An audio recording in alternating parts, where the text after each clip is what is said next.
Fala pessoal, sejam bem-vindos. Vocês estão me ouvindo bem? Geralmente o som fica baixo quando eu uso esse microfone. E aí, Matheus? Seja bem-vindo, meu irmão. Sejam todos bem-vindos a mais uma live, super live do Ciência do Fogo. Tá baixo o volume? Como é que tá? Sempre que eu uso esse fone aqui, fica ruim o volume.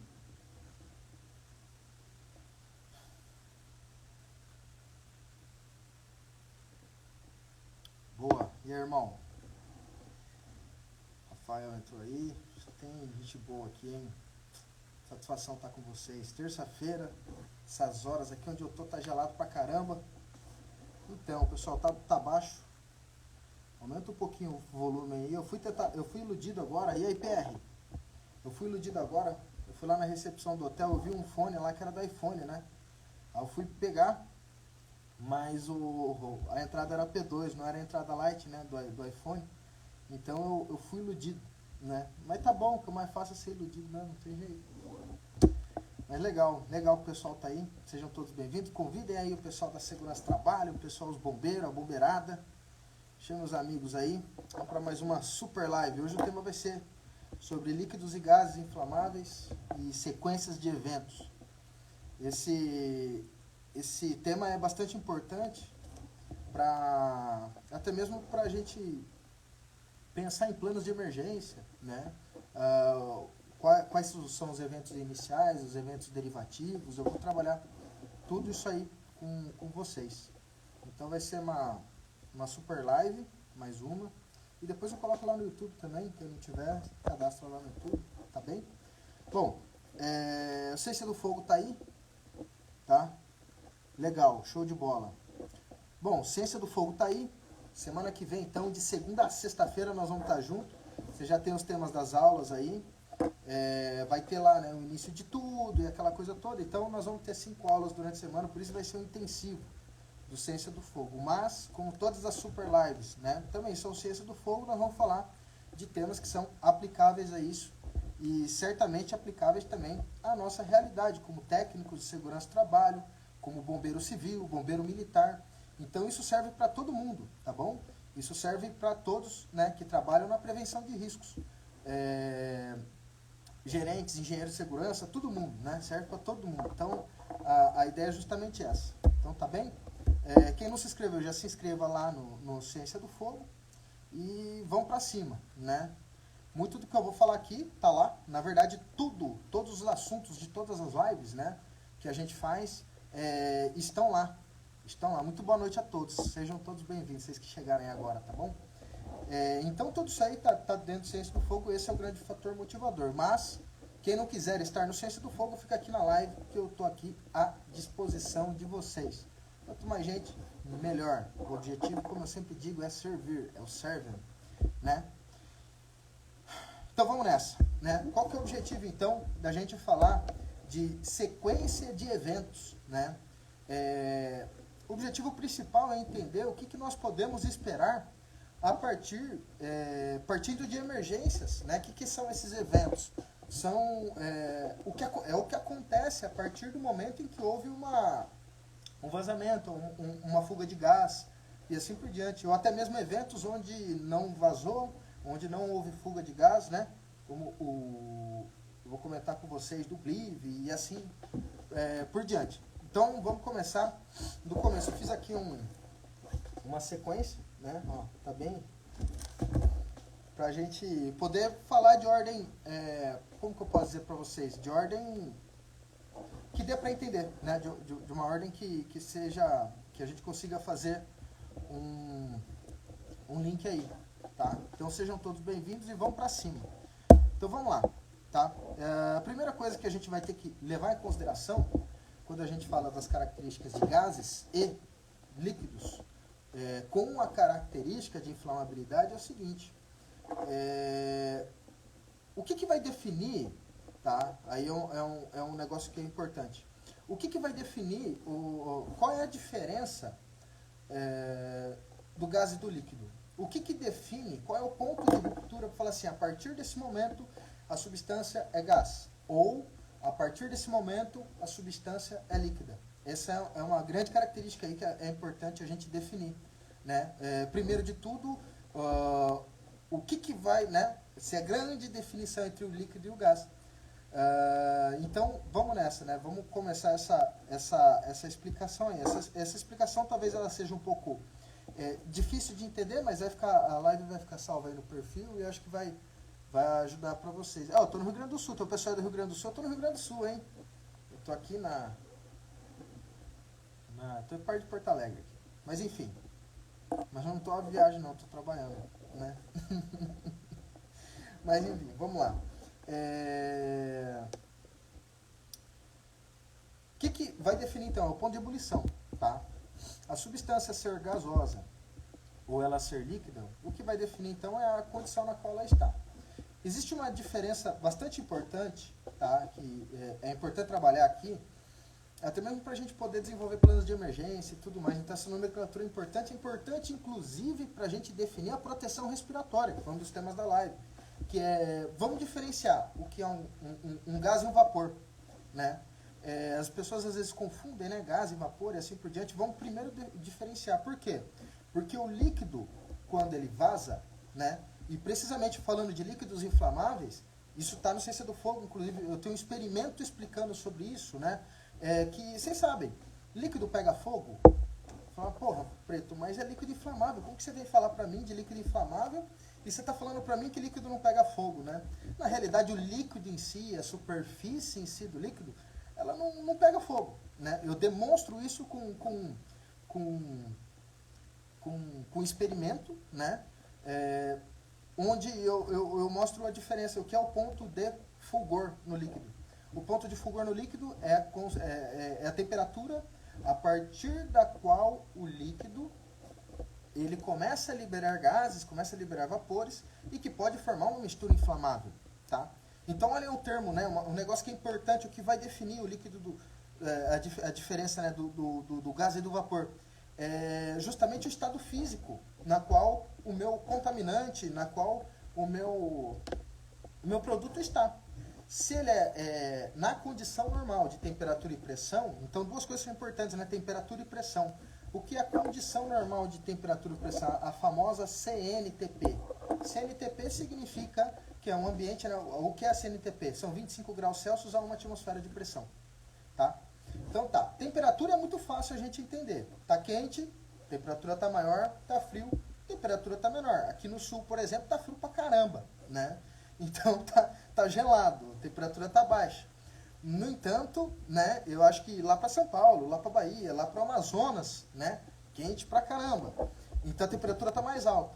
Agora, e quando a gente fala de pressão, né, isso está intimamente relacionado com as características que aqui eu vou desenvolver, né, para a gente entender de líquidos e gases. E lá para o final da live, eu vou comentar com vocês sobre as possibilidades de evento, né, que a gente vai ter. Então pressão, né? Sempre que a gente fala de pressão, a gente está falando em atmosfera, são algumas unidades de medidas, né? Em que se usa pressão bar e assim por diante, ou de maneira geral, eu vou usar aqui milímetro de mercúrio, tá bem? Então vamos lá, como que a gente vai definir pressão? E a partir da pressão eu vou falar de ponto de fulgor, a partir do ponto de fulgor eu vou chegar no ponto de ebulição, e a partir do ponto de ebulição eu vou falar a diferença de líquido para gás. E a partir disso tudo, né, nós vamos chegar na sequência de eventos. Então, olha só a volta, né, que isso vai dar. É quase uma aula de físico-química aqui, né? Mas é a parte boa da físico-química, né? Não precisa fazer muito cálculo. Então, vamos lá. Quando você está no nível do mar, tá? Vamos deixar bem claro aqui, não existe nível do mar. A nomenclatura nível do mar é só para falar que você está ali na beira da praia, tá bom? Porque é só você, sei lá, liga no Discovery, você vai ver que tem os caras que estão caçando lá no oceano, que tem ondas de 20 metros, né? Tem surfista que pega ondas de 20 metros de altura. Então, se tem uma onda de 20 metros de altura, já significa imediatamente que o mar não tem nível, né? Mas, quando você está ali na beira da praia, tá? Quando você está ali na beira da praia, na verdade, em qualquer lugar, né? Na beira da praia é porque é o ponto mais baixo da crosta terrestre, né? Depois dali tem água. Não, tem outros pontos mais baixos da crosta terrestre, mas não é perto da água, porque senão a água inunda. Né? Essa diferença de energia potencial. Mas assim, de maneira geral, quando você está ali na beira da praia, você tem, então, em qualquer lugar, você vai ter. A gente não percebe, a gente convive com isso, mas tem que abstrair um pouco, tá? Tem que abstrair um pouco. O que a gente tem sobre nossas costas, né? Não é o peso, né, nosso, mas é o peso do ar, né? Existe uma tonelada de ar, existe uma grande quantidade de ar sobre nossas costas, sobre a crosta terrestre, sobre qualquer item que a gente está vendo, né? Nós estamos envoltos por ar e o ar, por sua vez, tem peso, tá bem? Então, esse peso, né, onde a gravidade puxa tudo para baixo, o ar está chegando próximo do solo, aquela coisa toda, né? Então, isso exerce, né, uma determinada pressão. Quando você está a nível do mar, você tem a pressão atmosférica igual a 1, tá bem? A nível do mar, na beira da praia, né? O que significa essa uma atmosfera de pressão? Equivale como se fôssemos dizer que temos 760 milímetros de mercúrio. Existe uma explicação para esses 760 milímetros de mercúrio. Existe existe um teste que fizeram e tal, isso aí deixa para depois. Mas sabe-se que existe uma escala de pressão, que essa pressão que é exercida lá na beira da praia é de 760 milímetros de mercúrio. Perfeito. O que isso aí significa? Significa, então, que se você subir para uma alta montanha, como se fosse o Everest, por exemplo, nós estamos falando de um local onde você está a 7 quilômetros de distância. Então, aqui na beira do mar, você tem uma determinada pressão. Por quê? Você tem uma coluna gigantesca de ar jogando tudo para baixo. Quando você está lá em cima, né? Quando você está lá em cima, no pico do Everest, né? No pico do Everest, aí você vai ter, né? Pensando na estratosfera, esse tipo de coisa, se você estiver no pico do Everest, você vai ter menos coluna de ar para empurrar as coisas para baixo lá, para fazer peso para baixo, tá certo? Você vai ter necessariamente menor pressão atmosférica. O ar, por sua vez, quando você está lá no pico, você está subindo, você está indo para um local muito alto, o ar, por sua vez, se torna rarefeito. Mas ele se torna rarefeito por um motivo específico. Não porque baixa o teor de oxigênio do ar lá em cima, não. Em todo lugar nós vamos ter 21% de oxigênio no ar. O que vai acontecer é que quando você está em uma altitude, ou quando você está muito alto, né, você está num lugar alto, o que vai acontecer? Você tem menos pressão parcial no seu alvéolo pulmonar.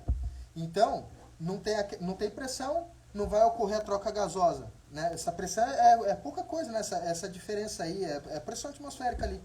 Não vai ocorrer a troca gasosa com eficiência. Se não ocorre a troca gasosa com eficiência, o ar se torna rarefeito. Tá bem? Perfeito, Preto. Mas agora, até aqui, eu só falei de proteção respiratória, né? Eu não falei especificamente de líquidos nem de gases, tá?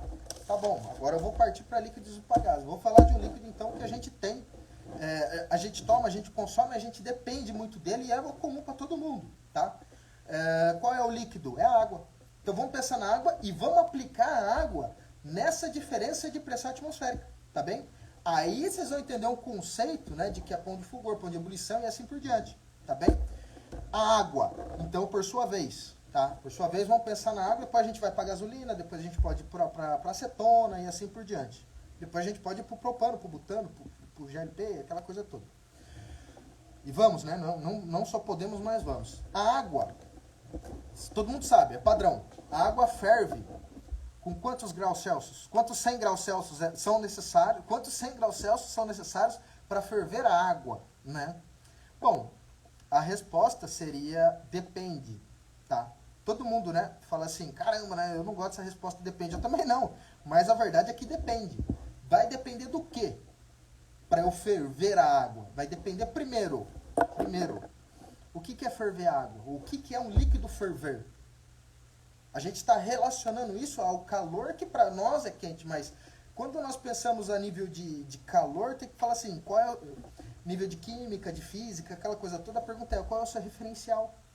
Certo? Qual é o seu referencial? Seu referencial de calor é a superfície do Sol? Então aqui está gelado pra caramba. Seu referencial de calor é o quê? Né? Quando nós pensamos na água, tá bem? Quando nós pensamos na água, nosso referencial de calor é Se a gente colocar a mão, queima, né? A gente faz café, aquela coisa toda, a água começa a ferver. Aí a gente fala assim, a água começou a ferver. Significa que ela está a 100 graus Celsius? Não, porque vai depender da sua altitude em relação ao nível do mar, por exemplo. Se você estiver no nível do mar, a água ferve, sim, a 100 graus Celsius, lá na beira da praia. Eu vou falar nível do mar para alinhar, tá bom?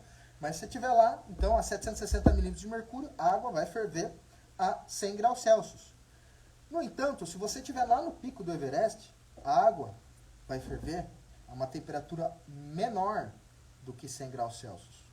Tá bem? Por que isso? Porque essa pressão atmosférica, ela vai fazer diferença.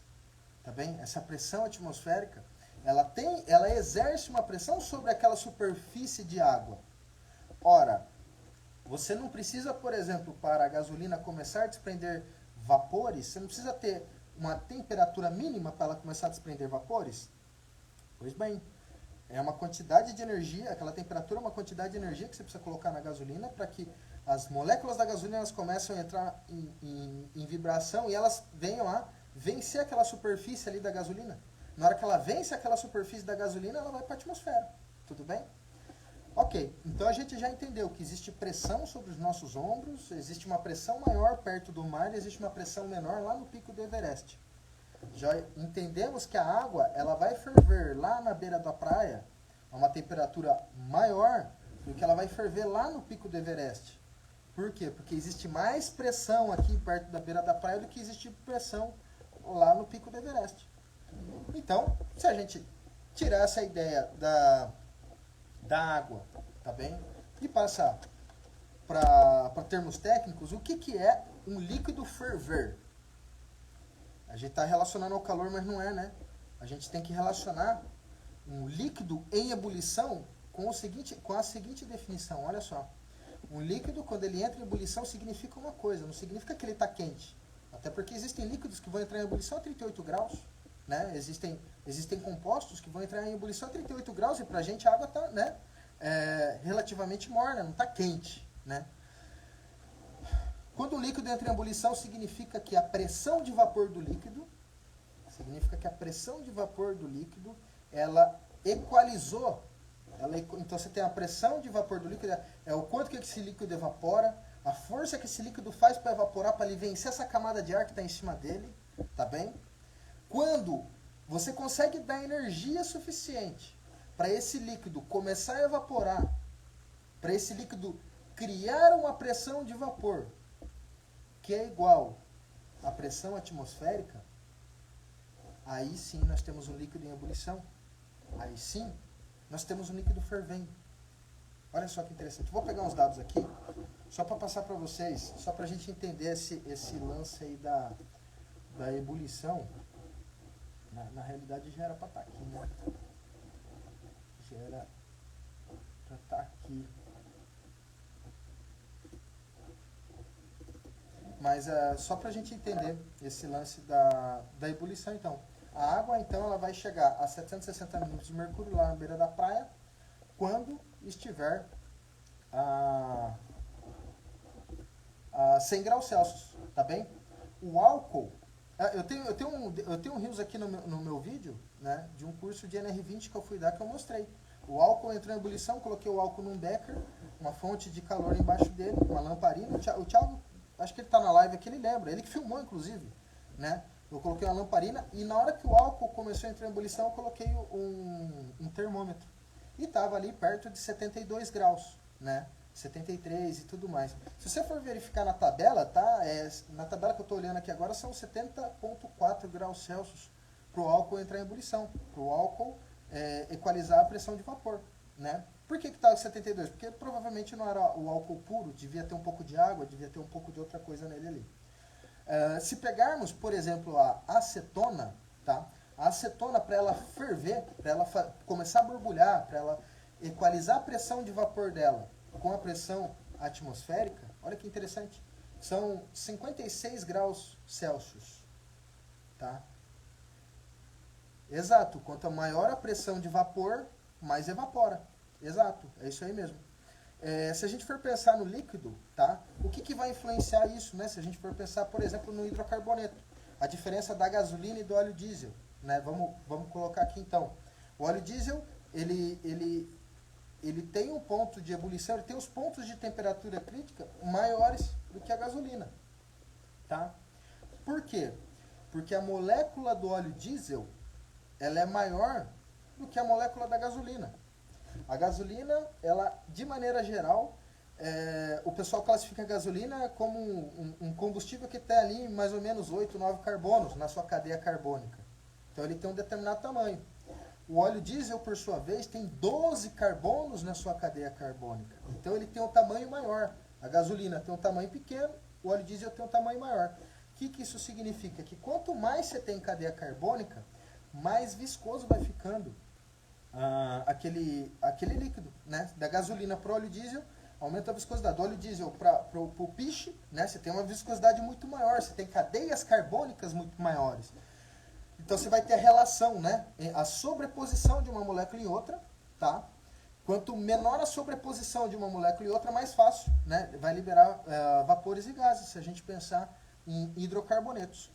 Quanto maior a sobreposição, quanto maiores as moléculas são, mais difícil para começar a desprender. Olha só que interessante. Então, o que isso quer dizer? Quer dizer que se eu for diminuindo a cadeia carbônica, né, sair do piche, fui para o óleo diesel, fui para a gasolina, e se eu reduzir bastante a cadeia carbônica, vamos pegar a menor cadeia carbônica que a gente tem. Aí vocês vão entender. O menor hidrocarboneto que a gente tem é o metano, né? É o CH4. É um carbono e 4 hidrogênios ali. Ele faz uma... Ele tem um desenho estrutural, né? Equivalente ali. Ele tem um carbono e tem os hidrogênios ali de maneira que eles fiquem mais distantes possíveis um do outro, porque existe uma repulsão entre um átomo e outro, existe uma força repulsiva. Então ele vai chegar, ele vai estar de uma forma que ele fique com a menor repulsão possível. Mas, olha só, o metano é gasoso. Então, ó, sequência carbônica, met, et, prop, but. Metano, etano, propano, butano. Olha só, qual que é o gás de cozinha? Butano.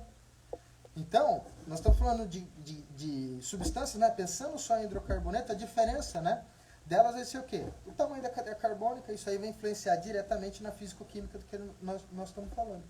Quanto menor a cadeia carbônica, maior a pressão de vapor para hidrocarbonetos, tá certo? E se eu reduzir bastante essa cadeia carbônica, tá? Eu vou ter uma substância que na nossa condição, na condição normal de temperatura e pressão, ela é gasosa. Por quê? Porque na nossa condição normal de temperatura e pressão, do ponto de vista daquela substância com a cadeia carbônica pequenininha, por exemplo, um metano, na temperatura que nós estamos aqui, é muito quente para o metano. Se caso conseguíssemos baixar a temperatura do planeta, próxima a 0 Kelvin, aquela coisa toda, muitos dos gases que nós temos na nossa condição normal de temperatura e pressão, que são 25 graus Celsius, 760 milímetros de mercúrio, muitos dos gases, se nós conseguíssemos baixar a temperatura do planeta, muitos desses gases seriam líquidos. Você entendeu? Então, essas características, né, de pressão de vapor e tudo mais, elas influenciam bastante. O éter, né, eu estava falando dos líquidos e tal, o éter a 35 graus Celsius ele já está fervendo. Né? Fervendo, o que seria o fervendo? Né, a gente relaciona a calor, mas o fervendo é entrando em ebulição. O que é um líquido em ebulição? É um líquido em que a pressão de vapor equivale, é a mesma que a pressão atmosférica. Por isso, né, aqui a parte da culinária, né? Por isso que existe a panela de pressão, para o líquido ficar mais quente. Porque se tem mais pressão, o líquido esquenta mais. Na hora que o líquido entrou em ebulição, cara, não adianta. Ele já está numa taxa de evaporação ali, em que você não vai conseguir aumentar a temperatura dele. Tá bem? Você só consegue aumentar a temperatura, você tampar ele, aí aumenta a pressão, aí até ele entra em ebulição, por isso que a panela de pressão, né, cozinha feijão e tudo mais, porque ela fica numa temperatura maior. Aumentou a pressão, a temperatura fica maior. Se a temperatura fica maior, a cocção do alimento fica mais rápida, né? Falar cocção é um negócio bonito, né? Então, esse é o grande detalhe. Agora veja só, E aí, meu querido? Como que você tá? Calungão tá aí também? Só tem uns caras bons aí. Sérgio, um abraço, meu irmão. Veja só, então. Quanto mais eu baixo a temperatura, menor a pressão. Ô, Carlão, como é que você tá, meu querido? Satisfação aí. Então, assim, pressão atmosférica e temperatura, elas estão relacionadas nisso. Se eu pegar um gás, levar tudo isso em consideração e baixar a temperatura dele, tá? Baixar a temperatura do ambiente, esse gás ele vira líquido. Assim como se eu pegar um líquido, aumentar a temperatura dele, esse líquido vai virar gás. E existem, então, características interessantes. Por exemplo, né, se a gente pegar um gás, né, a gente pode falar que esse gás, né, um gás inflamável, por que um gás é perigoso, por exemplo, né? Deixei uma frase aqui, separada aqui, ó. A característica que torna um gás liquefeito tão perigoso é o armazenamento em temperatura e pressão acima do ponto de ebulição normal. Olha que interessante. Então, na nossa condição de temperatura e pressão, aquilo já é gasoso. Aí você pega esse gás, né? E você coloca ele dentro de um cilindro e começa a pressurizar, e começa a encher. As moléculas, não é porque porque é gás, porque as moléculas estão distantes uma da outra. E aí, Tiagão, ela vai ter repulsão, né, entre uma da outra. Então elas vão se manter distantes. Aí de repente você coloca dentro de um recipiente e começa a pressurizar, meter pressão lá dentro, as moléculas vão ficar mais próximas uma da outra. Se elas vão ficar mais próximas, alguma coisa vai ter que estar segurando, né? Vai ter que estar fazendo força para isso. É exatamente a pressão. Aí o que acontece? Se ocorre uma reação fugitiva, o que vai acontecer com aquilo lá? Perdeu pressão, todo aquele gás ele começa a entrar em ebulição rapidamente, começa a ter um vazamento, uma reação fugitiva por um rompimento em um cilindro, um rompimento em qualquer recipiente de gás. Tá bem? Aí, você tem um grande detalhe, né? Quem já teve... Isso aqui é para quem já teve carro velho. Eu tenho até hoje, né? Isso aqui é para quem já teve carro velho. Você vê lá, aumentou a temperatura do carro, você já dá aquele frio na barriga, fala, ai, cacete. Aí você abre o capô, né? Quem tem carro velho manda um salve aí. Aí você abre o capô, você olha o reservatório de água, tá lá aquele reservatório de água. Aí você põe um pano na mão, você vai lá inventar de abrir o reservatório de água, né? Na hora que você abre o reservatório de água, o que começa a acontecer com a água? Ela começa a ferver, começa a ser água pra caramba, e você para e pensa assim, cacete, mas quando tava fechado não tava fervendo. Por que na hora que eu abri, começou a ferver? Né? Olha só, os ensinamentos da vida, né? De quem tem carro velho sendo aplicado a fisicoquímica, a emergência e tudo mais. Mas as coisas boas de ter carro velho é isso aí, tem história pra contar, né? Aí na hora que você abre, começa a ferver. Por que quando você abre começa a ferver? Porque perdeu pressão, ele estava quente, tá bem? Aquele reservatório ele é pressurizado, tá? Na hora que você viu, na hora que você abriu, perdeu pressão. Na hora que perdeu pressão, toda aquela pressão de vapor da água começou a ser liberada. Na hora que aquela pressão de vapor da água começou a ser liberada, aí você fala, puta merda, ferrou. É exatamente isso.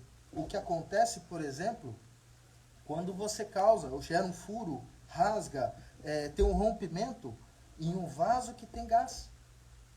O que a gente viu lá do carro velho, que na hora que você despressurizou, a água começou a ferver, a mesma coisa vai acontecer no recipiente que tem gás. Só que na nossa temperatura normal. Não na temperatura que nós consideramos que é quente, que é a temperatura do motor de um carro e assim por diante. Por quê? Porque o gás ele é perigoso porque ele está armazenado na temperatura e pressão acima do ponto de ebulição normal dele, acima da condição normal de temperatura e pressão. Logo, se tiver um vazamento, um rompimento ou qualquer coisa, todo aquele gás ele entra em ebulição rápida. É como se ele fervesse de uma hora para outra, né? Isso não vai ferver dentro do nosso ponto de vista, porque a gente sempre vai relacionar ferver com algo quente, né? Então ele vai entrar em ebulição, né? Vai equalizar as pressões, equalizou a pressão de vapor e vai começar a fugir, vai começar a vazar. E por que eu estou falando tudo isso aí? Porque, por exemplo, se a gente falar de gás e a gente está falando de reação fugitiva, tá? Olha que interessante. Todo esse gás vazando, e se tiver uma fonte de ignição, o que vai acontecer? Já tem um evento, né? Um dos eventos que nós vamos falar, que é o jet fire, né? O jato de fogo. Olha só que interessante, então. Esses eventos, eles estão diretamente relacionados, intimamente relacionados, com as características físico-químicas do produto. Aí a questão é, se você não consegue pegar e interpretar uma característica físico-química do produto, o que é uma pressão de vapor, o que é um hidrocarboneto, isso aqui é uma cadeia carbônica ramificada, isso aqui é uma cadeia carbônica simples, é saturado. Se você não conseguir identificar essas características, não estou dizendo do ponto de vista como um químico identifica, mas pegar esses conceitos e aplicar dentro do nosso dia a dia, eu tenho certeza que sua análise de risco vai ficar muito melhor, o seu plano de emergência ele vai ficar muito mais completo. Por quê? Porque você já sabe mais ou menos o que vai acontecer. As coisas não acontecem por aleatoriedade. Existe uma regra por trás desse tipo de coisa. Tá certo? Então essa é a grande característica. Tá bem? Então essas características físico-químicas elas são muito importantes. Verificar, entender, né, o que é pressão de vapor. Isso é muito importante. Por exemplo, só para a gente voltar aqui rapidinho e falar da interferência e pressão de vapor, já que nós estamos falando em gases líquidos, né, combustíveis inflamáveis, veja só. Incêndio, por exemplo, no tanque de acetona, né, qual que é o que é uma característica da espuma? Uma característica da espuma de combate a incêndio? Ela faz a supressão de vapores. É como se ela funcionasse como uma tampa e não vai evaporar, não vai passar pela espuma. Se você colocar uma espuma, que não é uma espuma de combate a incêndio, é uma espuma qualquer, na superfície de um líquido, tá? Veja só, você pegar um líquido que está queimando, a temperatura dele está alta, certo? Por quê? Porque você teve que colocar um pouquinho de energia, ele chegou no ponto de fulgor. Aí você tem a quantidade ideal, você consegue formar a quantidade ideal entre vapor e ar, e depois que você formar essa quantidade ideal de vapor e ar, se tiver uma fonte de ignição com energia de ativação, pode começar a pegar fogo. Vai começar a pegar fogo. E se queimar essa superfície, é líquido, né? Ele queima em superfície e aquece em profundidade. Se ele queima em superfície e aquece em profundidade, na superfície, né, a gente já viu, quem é do ciência do fogo sabe. A superfície do líquido não queima, o que queima são os gases. Se o líquido ele não começou a liberar gases, ele não vai pegar fogo. Olha só a importância de entender o que é pressão de vapor. Aí ele vai queimar em superfície e vai aquecer em profundidade. Ao passo que aquece, o que está acontecendo? Está aumentando a pressão de vapor de todo aquele líquido. Se está aumentando a pressão de vapor de todo aquele líquido, você vai aumentar a taxa de queima, vai ficar mais difícil de apagar o fogo. Por quê? Porque ele está liberando vapores. Por isso que a característica da espuma de combate a incêndio é fazer, uma das características da espuma de combate a incêndio é fazer a supressão. Ela funciona como uma tampa ali para não liberar mais vapor.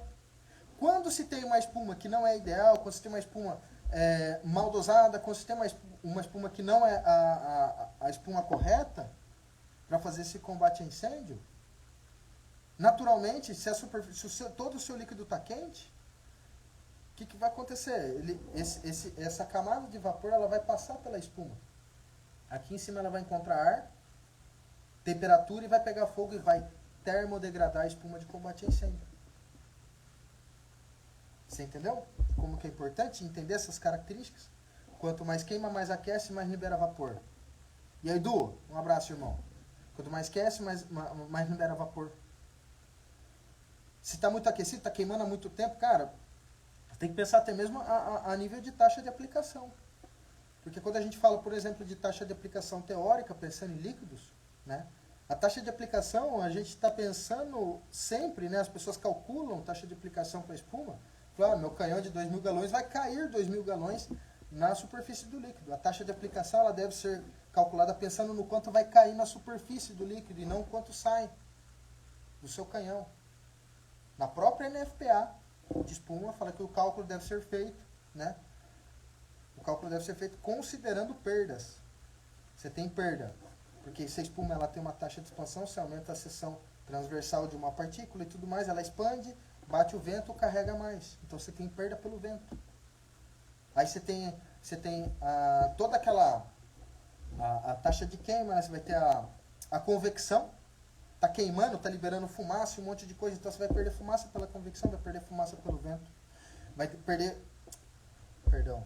espuma pela convecção, vai perder espuma pelo vento, vai perder espuma que vai cair, né? Como se fosse, você vai mijar, né? Você começa a mijar no seu pé e vai mijando até longe, né? Ela vai caindo espuma no meio do caminho. Fora que vai ter um tanto de espuma que vai termodegradar. Então, quando se pensa em taxa de aplicação, é taxa de aplicação na superfície do líquido e não taxa de aplicação do quanto que sai do seu canhão. Você entendeu? Por isso que tem que considerar perdas. Porque senão você só está considerando, né, como se fosse um sistema de 100% de eficiência. E não é 100% de eficiência.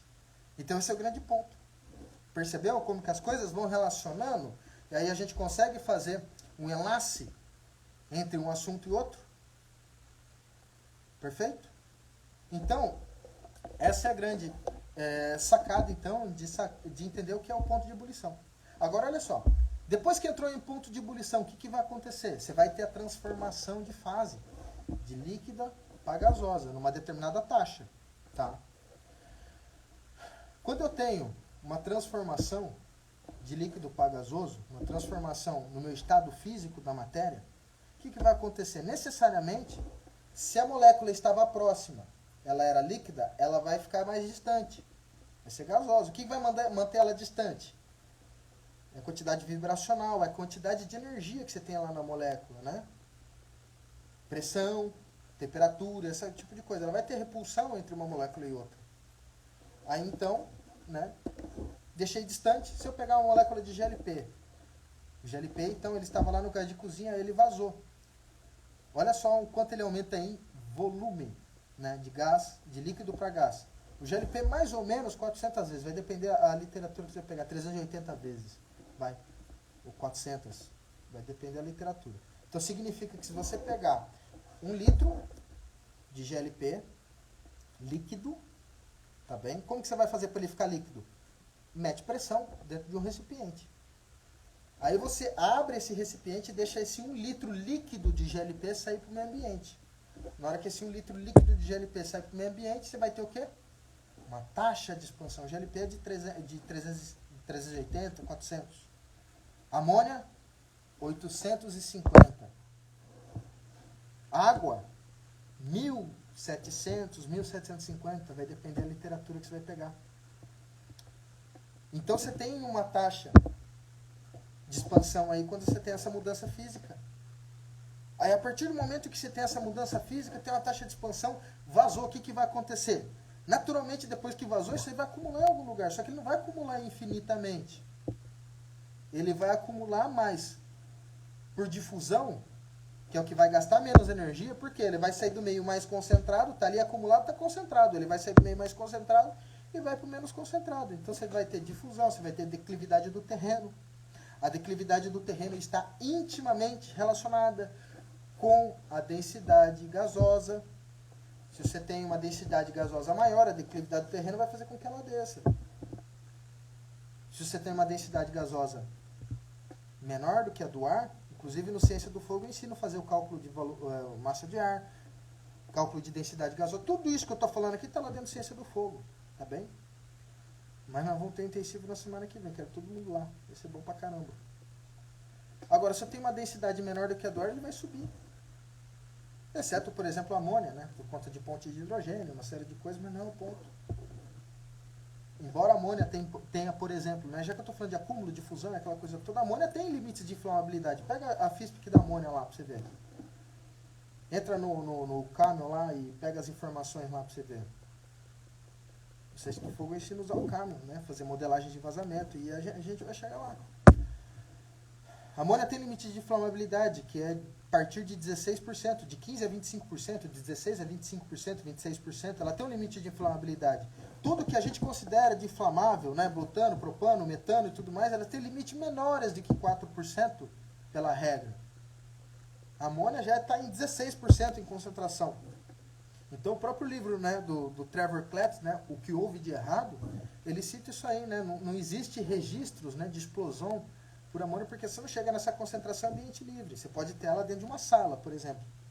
Aí tudo bem, mas por difusão, sair do meio mais concentrado para o menos concentrado, direção do ar, velocidade do ar e tudo mais, isso aí tudo vai influenciar. Tá bem?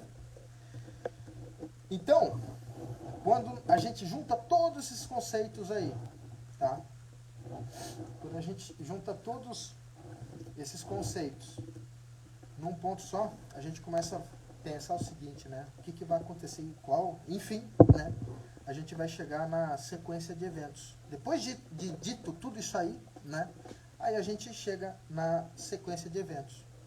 Então, se eu tenho, por exemplo, um vazamento de líquido, o que eu posso esperar a partir deste vazamento? Eu posso esperar o seguinte, né? Primeiro de tudo, que a melhor coisa a ser feita, né? E quando eu havia comentado aqui, eu citei análise preliminar de risco, análise de riscos, plano de emergência e tudo mais. Por que eu estou falando isso aqui? Porque você não precisa esperar o evento acontecer para você tomar cuidado de tudo isso aqui, para você se organizar, se programar. Até porque provavelmente você vai ter meios limitados de acesso a informações e tudo mais na hora do evento.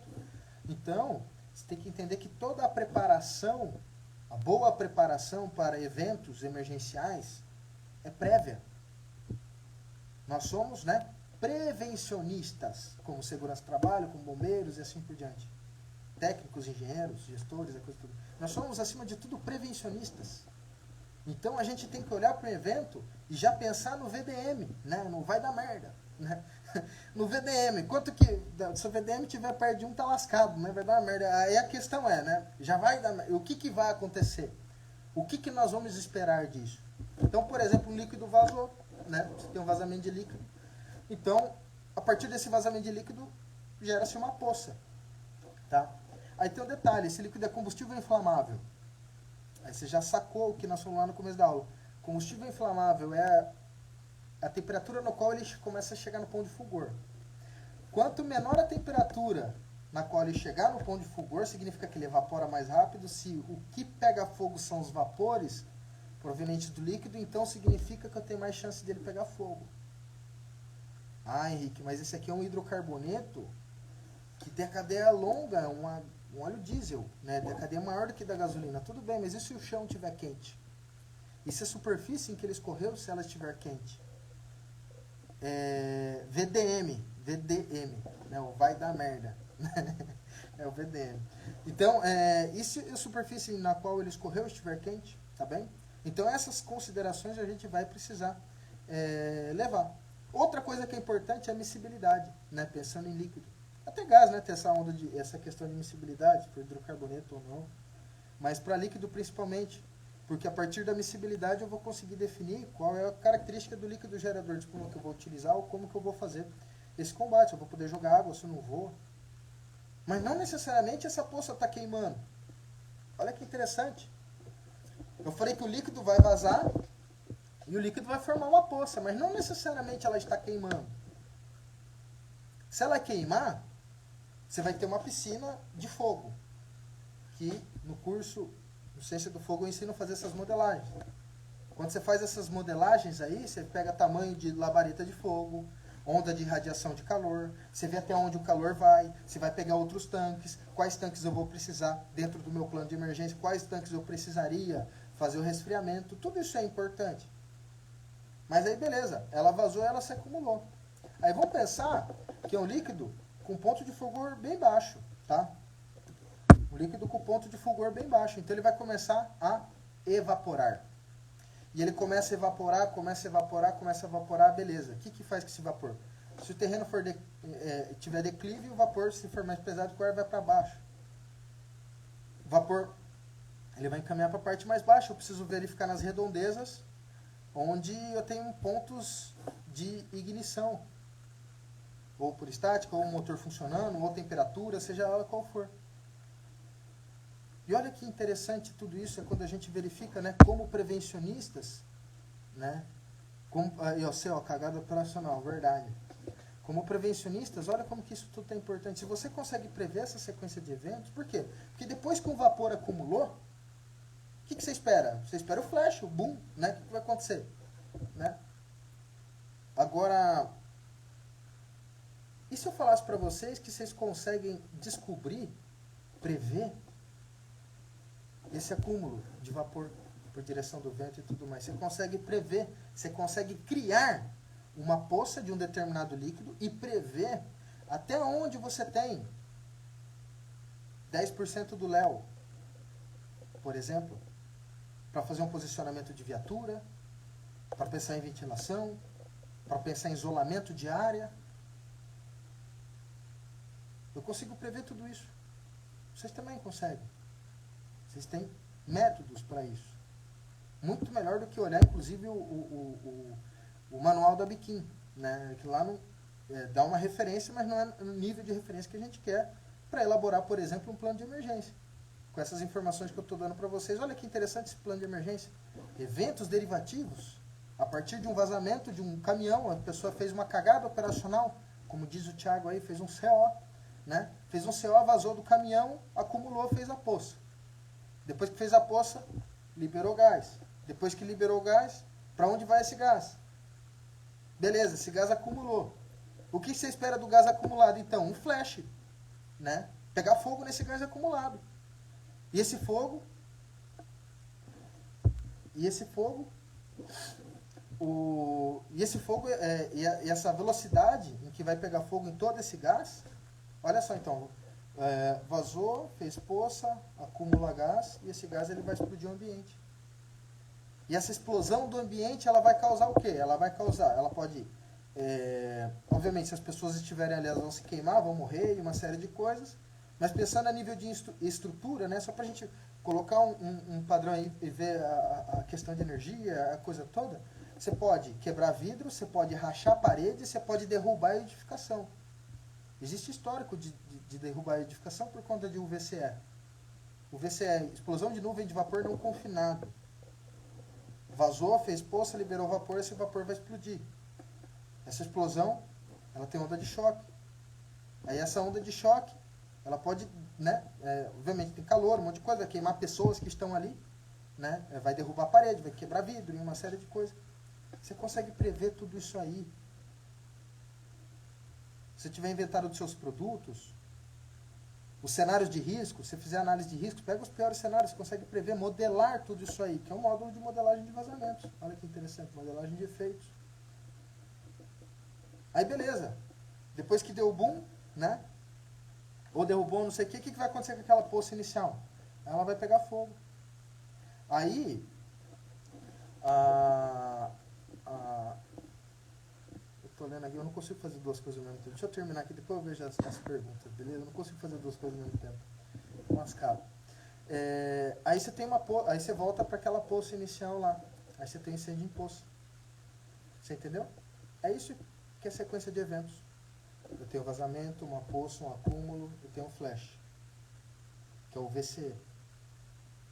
Depois desse flash, eu tenho deslocamento de massa de ar e um monte de coisa. Agora você pensa se nessa mesma estrutura, se nessa mesma companhia, você tiver tubulações, flanges, né? Tubulações conectadas umas às outras, por flanges e tudo mais, e a quantidade de energia liberada, ela é suficiente para quebrar uma parede. E você tem gás passando nessa tubulação. Aí essa quantidade de energia, ela faz o quê? Ela desloca a massa de ar e causa uma abertura na tubulação. Com fogo e um monte de coisa. Aquela tubulação de gás, por sua vez, começa a liberar o quê? Um jato de fogo. Ou, falando bonito, né? Jet fire. Aí a pergunta é, se eu tiver um jato de fogo, qual que é o tamanho desse jato de fogo? Até onde vai? Quantos metros de jato de fogo eu tenho? Esse jato de fogo, ele vai poder, por exemplo, acertar a estrutura. Não pode mostrar, né? É propaganda, vocês nem vão saber qual é, né? Ela pode aquecer uma estrutura que tem gás dentro dessa estrutura, um cilindro, né? Esse jato de fogo, ele pode aquecer um cilindro, um recipiente que tem gás. E o que eu espero a partir do momento em que eu começo a aquecer o recipiente que tem gás, que é a ciência do fogo, lembra? Né? Que eu taquei fogo numa sacolinha com plástico. Logo depois daquele primeiro ciência do fogo lá, o cara viu uma senhora ela cozinhando, né, numa sacola plástica em cima do fogo. Por que a sacola plástica ela não queima quando você tem água dentro? Oblive, já acertaram. Por que a sacola plástica ela não queima quando você tem água dentro dela? Porque a água, ou o líquido, né? Depois a gente vai para o líquido, mas eu estou falando bastante de água, né? Dá bastante relação, a gente consegue entender bem. Porque a água absorve calor com muita facilidade. E, por exemplo, o bleed só vai ocorrer quando eu tiver muito mais fase gasosa no meu recipiente do que fase líquida. Quando eu tiver muita fase líquida dentro do meu recipiente, aquele líquido vai absorver a energia que está no casco do recipiente. Ele absorver a energia vai virar gás. Absorve energia e vira gás. Absorve energia e vira gás. Até que o momento Você diminui bastante a quantidade de fase líquida. Enquanto tem fase líquida, beleza. Aquele líquido está absorvendo a energia e a energia não está ficando no casco do cilindro. A gente sabe o metal, se aquecer muito o metal começa a ficar maleável, o metal começa a ficar mole. Então, se toda a energia daquele fogo, né, ela estiver no casco do cilindro, aquele casco vai ficar mole e ele vai se romper, porque dentro daquele recipiente você tem um fenômeno chamado, é um fenômeno isovolumétrico. Você mantém o volume, tudo bem, né? No limite você não vai manter o volume porque você tem a expansão, né? Dilatou e tudo mais. Mas, teoricamente, né? O que é o isovolumétrico? Você mantém o volume, o formato do seu recipiente, você vai manter. Só que lá dentro do recipiente você está aumentando temperatura e está aumentando pressão. E se aumenta a temperatura, a fase líquida absorve a temperatura e vira gás. E vai aumentando a pressão. Então ela absorve a temperatura e vira gás, aumenta a pressão e vai aumentando a temperatura. Chega um momento em que você tem tão pouca fase líquida e tanta fase gás, que grande parte do seu reservatório ele está aquecendo. Já não está mais trocando com a fase líquida, não está trocando o calor da fase líquida, ele fica nele. E aquele reservatório, por sua vez, ele se rompe e libera o gás. E lá fora, todo aquele gás liberado, ele entra em contato com o ar, entra em contato com a temperatura necessária, de maneira muito grande, de maneira muito violenta, e você chega finalmente ao oblívio. E você viu que toda a volta que eu fiz aqui, eu comecei com vazamento. Eu comecei com vazamento de líquido, tá bem? Um acúmulo de uma poça de líquido. Depois dessa poça de líquido, veio a evaporação. Depois dessa evaporação, tem um acúmulo. Depois desse acúmulo, gerou um UVCE, que é uma explosão de nuvem de vapores não confinados, que ela vai liberar temperatura, vai dar pressão, vai quebrar vidro, vai quebrar parede, vai abrir flange de tubulações. E, por sua vez, essas tubulações podem ter gases inflamáveis ou líquidos inflamáveis. Ou que não sejam inflamáveis, que sejam tóxicos. É que nós estamos falando especificamente de inflamabilidade aqui, mas que sejam tóxicos. Então, além do fogo, você vai ter um gás tóxico vazando. Por quê? Por causa do UVC que aconteceu. Olha quanta coisa interessante que a gente consegue levar em consideração, entendendo todas aquelas características lá, físico-químicas, o que é um líquido, o que é um gás, o que é a temperatura de ebulição, o que é a pressão de vapor, coisa que ninguém nunca, né, deve ter explicado dessa maneira, para a gente colocar atenção. A relação disso, por exemplo, com o líquido gerador de espuma que eu vou utilizar, com a minha estratégia de combate a incêndio, com minha prevenção, afinal todos aqui somos prevencionistas.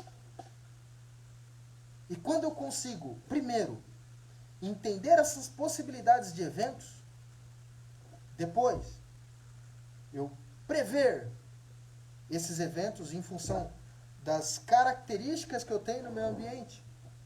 Quais são as características, quais são os meus produtos? Quais são os pontos de temperatura crítica desse produto? Existe reatividade entre um e outro? Em fase de vapor, qual é a densidade do vapor? Quais são os limites de inflamabilidade? Tudo isso aí todo mundo já conhece, agora colocando na prática. E se eu entendo todas essas características dessa sequência de evento e eu ainda tenho a habilidade, o skill de poder modelar tudo isso antes disso tudo acontecer, tudo isso você aprende, por exemplo, no módulo de modelagem de vazamento, lá do Ciência do Fogo. Você consegue modelar tudo isso, você consegue ter características matemáticas ali, né, através de algoritmos matemáticos e tudo mais, você consegue ter todas essas características ali. Lá no final das contas, também vai ter, eu tenho o módulo de plano de emergência, aí você vai juntar tudo isso aí, né, porra. Tenho dúvida que vai te ajudar a sua vida profissional, pô. Como bombeiro, como técnico de segurança, tudo, né. Você vai juntar tudo isso aí, cara, você vai conseguir prever eventos, vai conseguir estimar o tamanho do evento, estimar o tamanho do seu inimigo. Olha que antes disso tudo acontecer, se você consegue estimar quais são os passos que seu inimigo vai dar, né? Vamos chamar essa emergência de inimigo. As características, as possibilidades, inventário, quanto que eu tenho, quanto que eu não tenho, quais são a localização geográfica de um tanque e de outro, distância entre um e outro. Se eu conseguir prever a radiação de calor, eu consigo prever até mesmo onde eu vou colocar canhões ou para resfriar, ou para fazer um ataque. Eu consigo prever, né, em cima disso tudo, das características, por exemplo, de um tanque, quanto que eu preciso de água para resfriar, quanto que eu preciso de água para fazer o ataque, quais são as características do líquido gerador de espuma que eu vou utilizar ali, quais são os equipamentos que eu tenho, taxa de aplicação, tempo de aplicação de espuma. Olha quanta coisa, gente. E aqui, né, ciência do fogo tem módulo de espuma? Tem módulo de espuma, de plano de emergência, proteção respiratória, de incêndio em gases líquidos, laboratório do fogo, tá tudo lá dentro do ciência do fogo. Só não está aberto ainda, mas vai ficar na semana que vem, no final da semana. A gente consegue prever tudo isso aí. Se a gente pensar outros eventos também relacionados a líquidos, né, vamos pensar em hidrocarbonetos pesados, onde você joga água. Olha a importância, né? A importância da gente entender, inclusive, termos, né, diferença entre peso e densidade. Aí começa aquele, né, quimiquez, fisiquez, né, começa, não, é denso, é pesado, o que você quer, qual é a diferença? Olha só, você pegar um tanque com milhões de litros de óleo pesado e der uma gota de água, pingar uma gota de água em cima desse tanque, essa água ela vai passar por todos esses milhões de litros de óleo pesado, ela vai se acumular ao fundo. Não porque ela é mais pesada, porque se a gente medir a massa de uma gota de água e a massa de milhões de litros de óleo pesado, obviamente que a massa de milhões de litros de óleo pesado é maior. O que faz essa água ir para o fundo do óleo pesado? É a densidade. É a falta de miscibilidade, a densidade, todas essas características são importantes. Aí, eu pego e já consigo entender então a diferença do que é densidade. Diferença de peso, né? Densidade é uma relação entre massa, o peso está relacionado à densidade, mas o volume também está. Por isso, vou contar um negócio aqui para vocês. É por isso que líquido gerador de espuma tem taxa de expansão. Porque se não houvesse taxa de expansão, a água ia para onde? Para o fundo. É por isso que a espuma, não sei se o Carlos está aí, mas ele fez um vídeo muito legal, depois eu vou colocar no meu Instagram. Aplicação de espuma por cima de uma superfície de gasolina e dá para ver a espuma ela drenando, a água caindo. E por princípio de conservação de energia, se a água está fria, ela está drenando, o líquido por sua vez esquenta a água e o quanto a água esquentou é o quanto o líquido esfriou. Então por isso, o Carlos está aí, vai me ajuda a mentir aí, cara.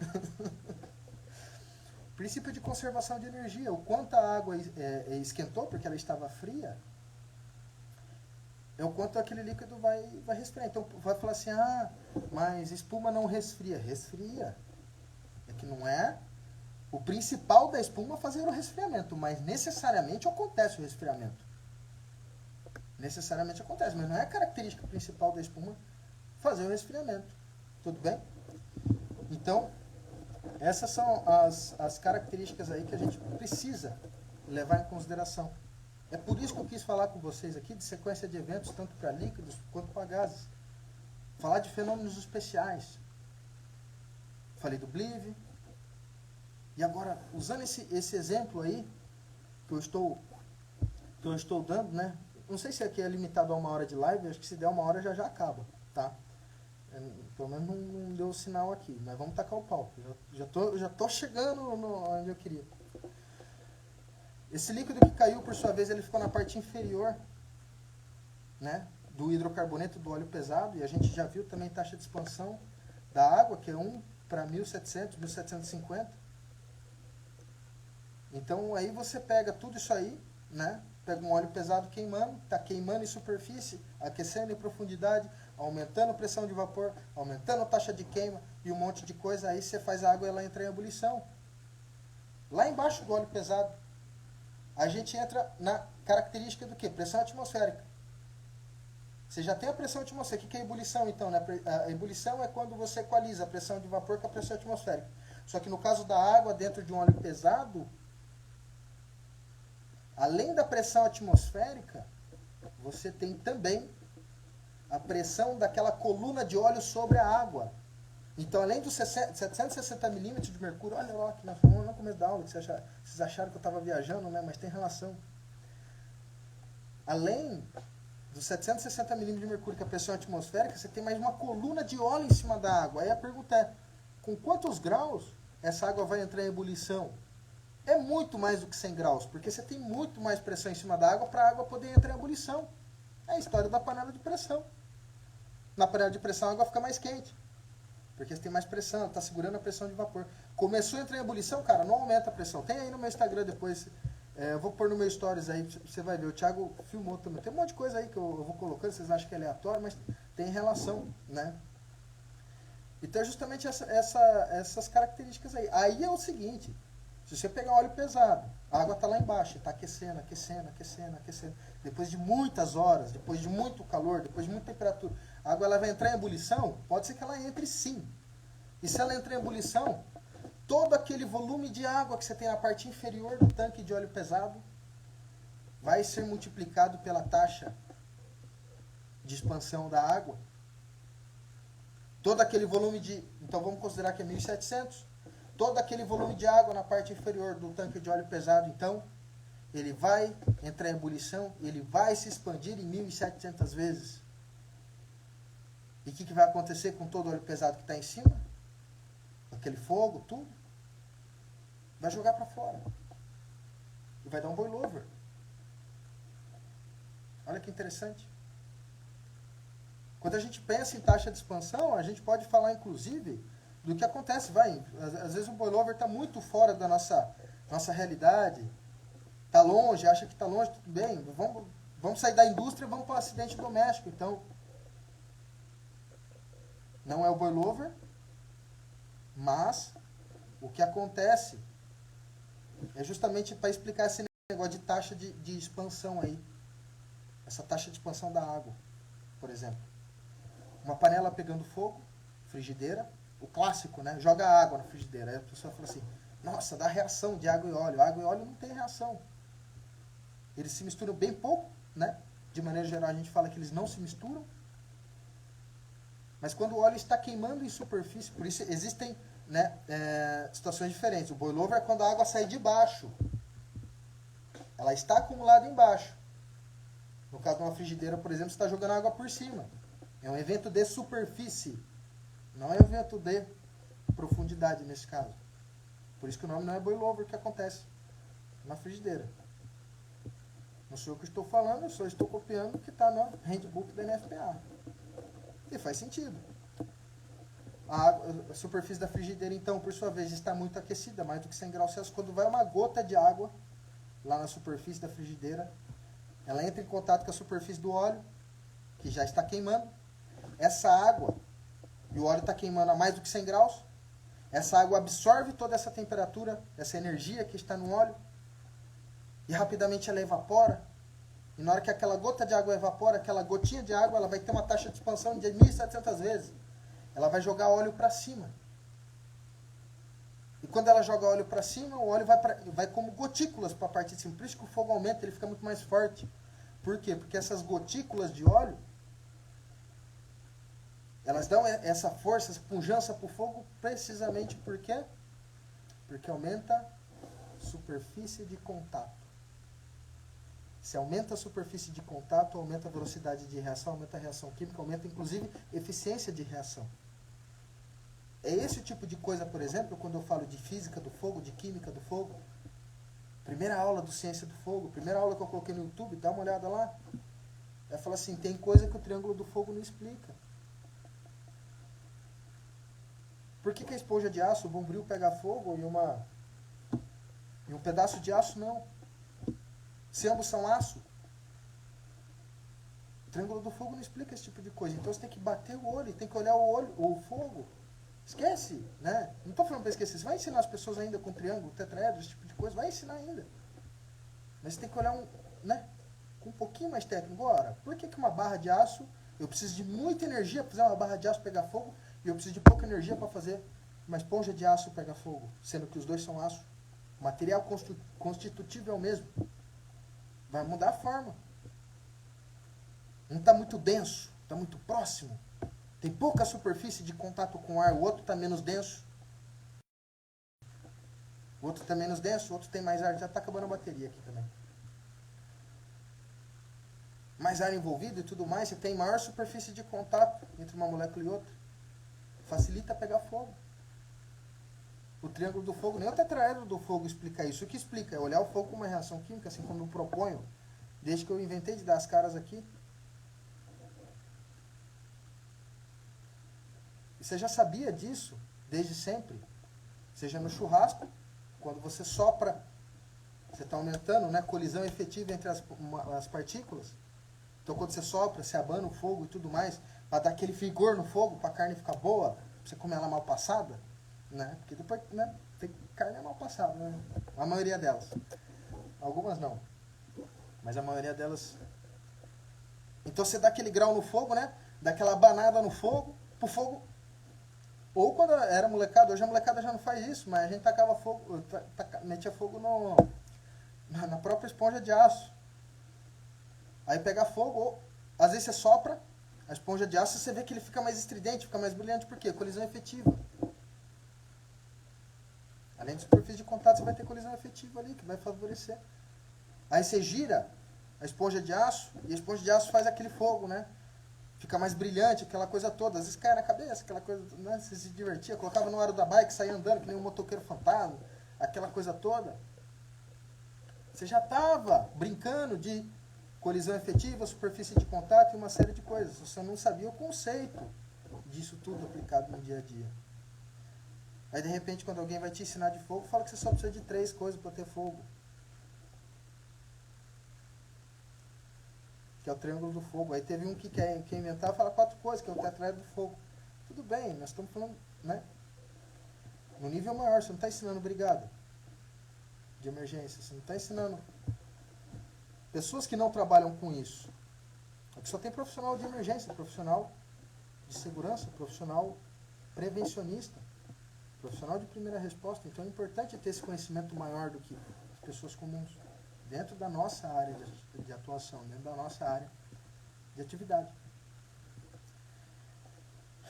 Perfeito? Então a ideia era trazer esses conceitos para vocês, tá? Ajudá-los, convidá-los para a semana que vem, segunda, terça, quarta, quinta e sexta, vai ter um intensivo do Ciência do Fogo. São 5 dias com assuntos que certamente estão relacionados com a nossa profissão, com a prevenção, com a análise de risco, com a prevenção de acidentes, com a atuação em resposta aos acidentes, com a criação de planos de emergência, com modelar vazamentos previamente para a gente saber o tamanho, para garantir a nossa capacidade de resposta, para a gente conseguir fazer um bom plano de emergência, para a gente saber o que é espuma e tudo mais. Então, se você parar para pensar, cada aula do Ciência do Fogo, cada aula do Ciência do Fogo ali, vai ser um módulo, né? Cada aula que eu tenho feito aqui, né, desenvolvida aqui com vocês, tem sido, né, um conteúdo. Todos os conteúdos que eu desenvolvo aqui vai estar lá dentro, né? Obviamente do intensivo e obviamente depois do curso para cada um de vocês. Tudo bem? Então eu espero que vocês tenham gostado dessa aula. Foi mais ou menos uma aula de físico-química, né? O Wagner falou de cinética química e tudo mais. Esses caras tá, né? Terça-feira, então, nós vamos estar na semana que vem no intensivo, então não vai ter super live. A super live será o intensivo, vai ser no mesmo horário, né? Às 20h29. Mas depois, na outra semana, a gente vai voltar todas as terças-feiras com as super lives, a menos que seja por motivo de força maior e eu não consiga estar com vocês. Então se inscrevam lá no Ciência do Fogo, participem do grupo do WhatsApp, eu conto com vocês. Se tiver dúvida, eu estou à disposição. Entendam que estou aqui para servir, né? Entendam o serviam, né?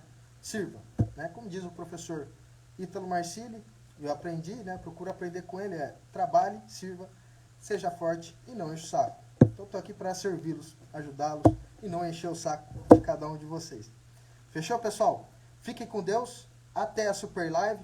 De repente abre uma caixinha de pergunta, pode fazer perguntas aí, fiquem à vontade, manda direct, a coisa toda. Tamo junto. Fechou? Fica com Deus, um abraço, serve-me.